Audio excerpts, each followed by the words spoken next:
You wake up in the wreckage of a plane, surrounded by snow, silence, and the frozen bodies of your friends. No food, no heat, no way out, only death, waiting in every direction. 72 days. That's how long they fought to stay alive, trapped in a place where even hope could freeze. This is the true story of the miracle of the Andes. A brutal fight between life and death, and the moment when the human spirit discovered what it truly means to survive.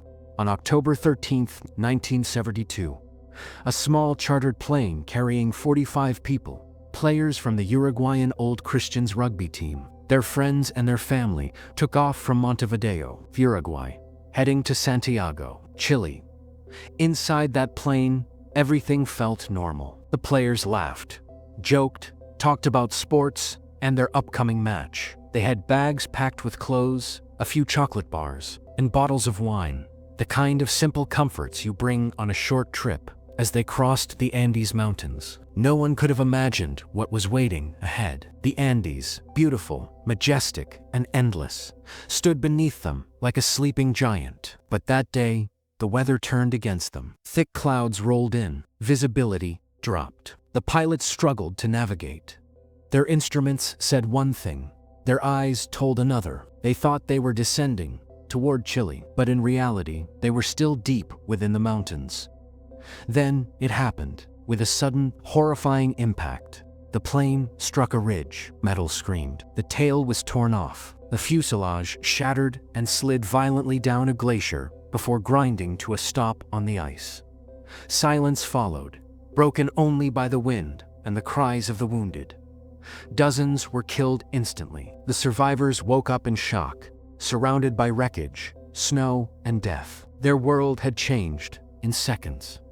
The fuselage, a broken shell of twisted metal, became their only refuge. It blocked the freezing wind, but gave almost no warmth. Many were injured, broken ribs, frostbite, deep cuts, and head wounds. Others were simply numb, trying to process the nightmare around them.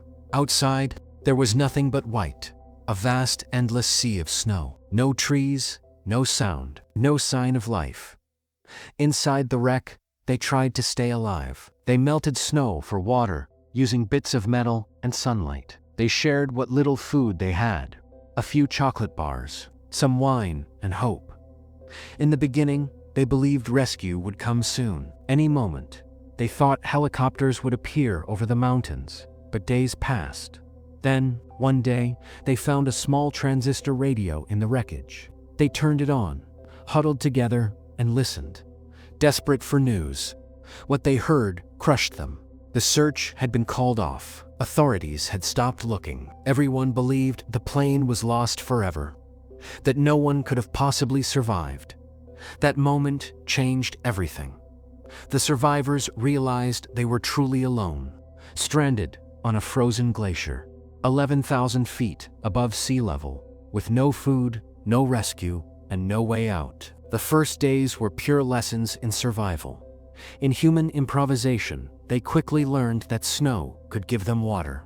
But to melt it, they needed heat, and something to melt it in. The fuselage became their workshop and shelter. They tore apart seats for insulation, used bits of metal as makeshift tools, and layered every scrap of fabric they could find to fight the cold. They built a communal space inside.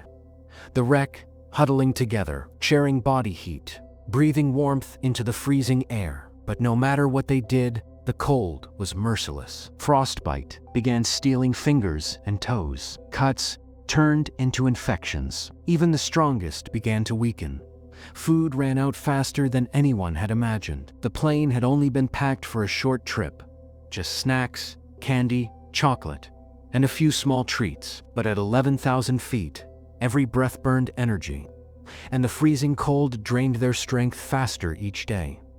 When they tried to hike out for help, the mountains pushed back hard. The snow was too deep, the terrain too steep, and the wounded couldn't be carried far. Each failed attempt made the truth clearer. No one was coming anytime soon. Then came the question no human ever wants to face. If rescue never came, how would they survive? At first, No one dared to say it aloud. But as days passed and starvation set in, the idea began to surface. Quietly, painfully, the bodies of their friends, frozen in the snow, were the only source of nourishment left. It wasn't an easy thought. It wasn't even bearable. They searched for another way. But in the end, they made a collective decision. Not out of cruelty, but out of love, logic, and the desperate will to live. They would use the bodies of those who had already died to save the living.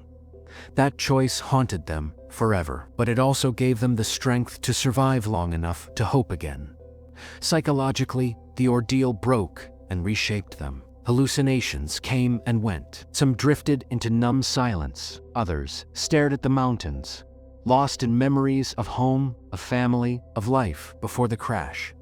And yet, even in that frozen tomb, leadership and hope began to emerge. Quiet men stepped up, organizing food, tending to wounds, rationing what little they had. Others kept spirits alive with stories, jokes, and prayers. Those small acts, a laugh, a memory, a whispered prayer, became their lifeline.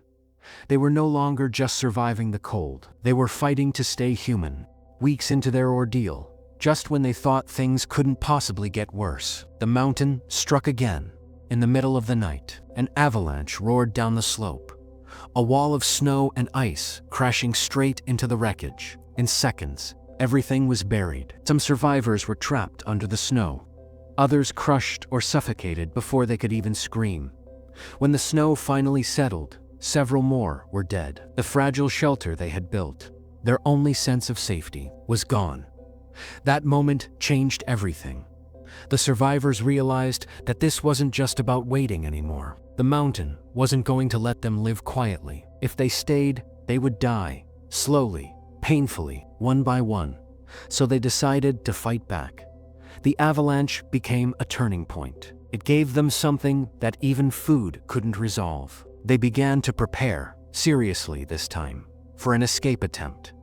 They turned the wreckage into a workshop. Seat covers became boots. Foam and insulation became jackets. Tape and wire became tools. Every scrap of material was transformed into something that could help them face the climb. They built a sled from luggage and broken planks to carry what few supplies they had left. Each day, they trained walking short distances in deep snow, testing their endurance, learning how to spot crevasses before falling into them. They even drew crude maps from memory, trying to guess which direction led to Chile. At first, every escape attempt failed. The mountains were merciless, endless ridges, blinding snow, and exhaustion that crushed their strength before they'd gone far. But each failure taught them something new: how to move smarter, how to conserve energy, how to stay alive. Just one more day. Slowly, leadership began to focus around a few who refused to give up. Practical voices took charge, and together they agreed on one final, desperate plan. A plan so dangerous that most believed it was suicide. A small group would cross the Andes on foot. They would climb out of the valley, over the mountains, and try to reach civilization on the Chilean side. The rest would stay behind, guarding the shelter and hoping that their friends might somehow make it and return with help. At the heart of that plan were two men whose courage would become legendary: Nando Parrado, and Roberto Canessa. Nando, who had been badly injured in the crash, had fought his way back from the edge of death, and Roberto, a young medical student, had the focus and determination to match him, along with a third companion. They prepared for what many thought was an impossible journey, a climb across one of the harshest mountain ranges on Earth. With no map, no proper gear, and almost no food. They weren't just walking for themselves anymore. They were walking for everyone still waiting in that broken plain, trapped between ice, hunger, and hope. The trek across the Andes was the ultimate test of human endurance, a battle of luck, faith, and pure, unbreakable will. For days on end, they climbed and descended through an endless maze of snow and rock. The wind howled around them, cutting into their faces like knives. The sunlight reflecting off the snow was blinding. They could barely see where they were going. They had no maps, no compass. Only memories of the mountains they'd seen before the crash, the position of the sun by day and the stars by night. Every step was a guess, every decision a gamble between life and death. Hunger gnawed at them constantly. Each tiny scrap of food was divided, measured, and stretched as far as possible. At times, one of their companions collapsed, too weak to continue, but they refused to leave him behind. They carried him, rested, and kept going. It was a journey through hell, cold, thin air, and pain beyond description. But then, after days that felt like years, something incredible happened. They began to see green dot. The snow started to thin. The air grew warmer. They had reached the lower slopes of the mountains, and then, in what felt like a miracle, they saw a man. A Chilean mule herder on horseback stood across a river. The men shouted, waved, desperate to be understood. At first, he couldn't hear their words, but he could see their faces, hollow, sunburned, and starving. He threw them bread across the water, they cried, as they ate. That simple act of kindness set everything in motion. The mule herder alerted local authorities, and within hours, word spread to the Chilean military. Search teams were mobilized, helicopters prepared for takeoff. On December 20th, 1972, after 72 unimaginable days, trapped in the Andes, the first rescue helicopters finally reached the glacier. One by one, the remaining survivors, just 16 of the original 55, were airlifted out of that frozen valley. The images that followed stunned the world. Gaunt, frostbitten men carried through the cold mountain air, alive. It was a story that shocked and inspired millions. A story of impossible choices, of human limits, of friendship and faith. They had endured hunger, cold, loss, and moral agony. Yet somehow, they had survived. The world would call it the miracle of the Andes. But for those who lived it, it was not a miracle. It was the raw, painful proof of what human beings will do. The rescue wasn't the end of their struggle. It was only the beginning of a different kind of survival. When the survivors finally returned home, they carried more than frostbite and broken bones. They carried memories that would haunt them for the rest of their lives. Physical recovery took time. Many needed surgery, therapy, and months of healing. But the harder wounds to mend were the invisible ones. The trauma, the grief, and the questions that had no easy answers. Their homecoming was emotional and complicated. Families and friends wept with joy, yet behind every reunion was the shadow of loss, of the ones who never came back. Gratitude mixed with sorrow, celebration blended with guilt.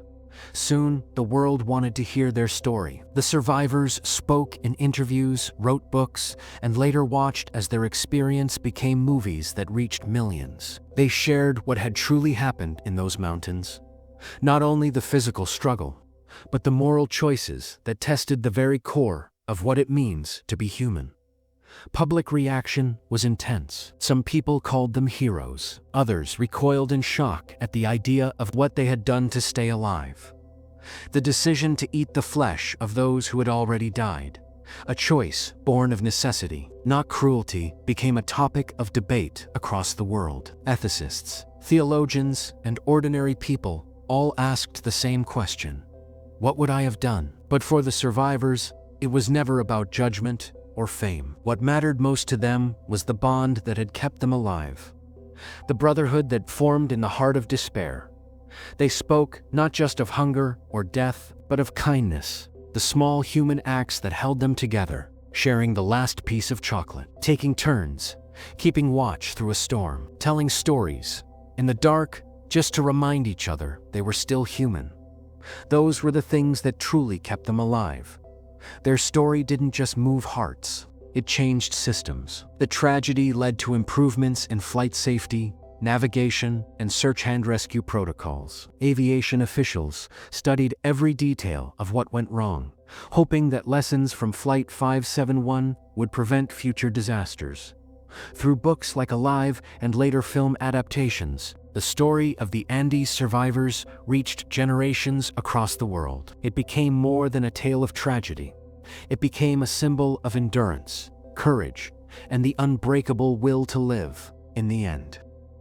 The legacy of those 72 days in the Andes isn't just about survival. It's about what human beings are capable of, when all that's left is hope and each other.